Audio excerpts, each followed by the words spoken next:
এতটাই সৌভাগ্য দিছে যে সে আমাকে যা বলছে 5টা তার কপালে মিলাই দিছে।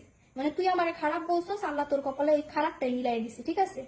7 মাস ধরে মুখ দিয়ে ফেনা ওটায় শর্মিলার একটা খারাপ তুই বাই করতে পারস নাই, এটা তোর দুর্ভাগ্য। আর তোর সৌভাগ্য হচ্ছে তুই 15 দিন সংসার না করতে তোর বোর উল্টা পাল্টা ভিডিও ছবি সোশ্যাল মিডিয়াতে আমার দেখতে হয়, মানে যারা তুই অপবাদ দিয়ে খেদাইছস সে তোর উড়ি দেখতে হয়। এটা তোর সবচেয়ে বড় সৌভাগ্য। লজ্জা লাগে, ঠিক আছে? লজ্জা থাকা দরকার তোর। তুই একটা নির্লজ্জ বেড়া।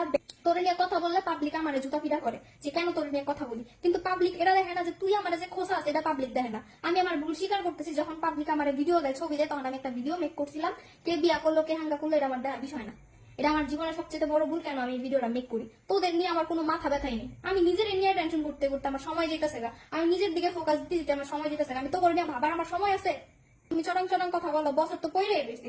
সারা জীবন সংসার করে মানে একটা বছর পার করে দিয়া শর্মিলার দিকে আঙুল তুলবি যে এই দেখ শর্মিলা আমি সংসার করে দেখাই দিছি। 15 দিনে আঙুল তুলতে আসিস কেন? লজ্জা আছে তোর?